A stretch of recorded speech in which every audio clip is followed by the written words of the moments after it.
Okay, so, and then what do I need to do? Distribute.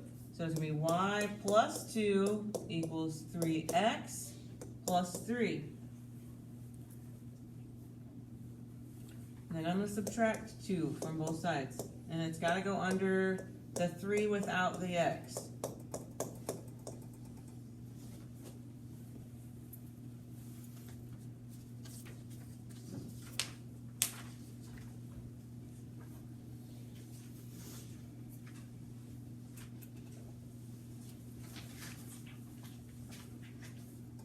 Okay, the very last section on here, these ones are probably the hardest ones just because they take the most work, okay? So it says write the slope-intercept form, which is what? Y equals mx plus b. So what should be all by itself when we're all the way done? The y, okay? So, now we know what we need our answer to look like. Let's look at what we're given. Okay, well we're given what? 2 points. So what formula do I need to use? The slope formula. The slope formula. Okay, so I got y2 minus y1 over x2 minus x1.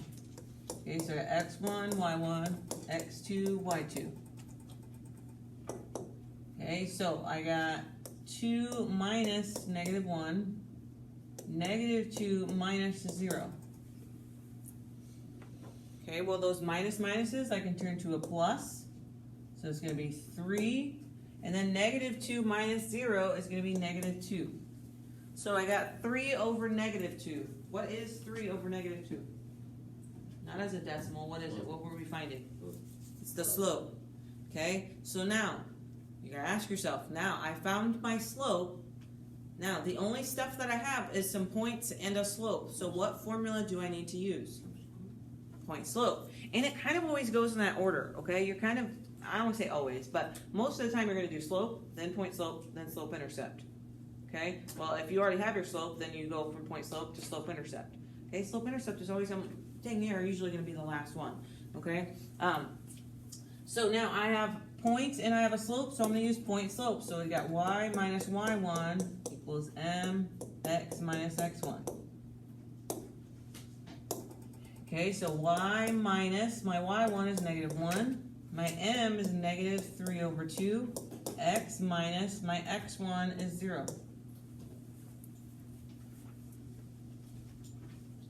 Okay, well I know, and you guys should know by now, you need to make this a plus. Okay, what would our next step be? Are we finished or not? Why are we not finished? So y is not by itself and we need it to be. So we are going to distribute. So I got y plus 1 equals negative 3 over 2x. And then negative 3 over 2 times 0 is 0. Okay, and it really doesn't matter if you put plus 0 or minus 0. Okay, but I would kind of leave the 0 there because then you guys get all whopper-jocked about where to put that 1. Okay? Okay, so now, are we finished? Is y all by itself? No, so what do we need to do? We did. So subtract 1 from both sides. So if you don't have that 0 there, some of you guys are like, I don't know where to put the 1. Okay, so I would always suggest just leaving a 0. It's definitely not going to hurt anything. Okay, and now our y is all by itself, so we know we're done.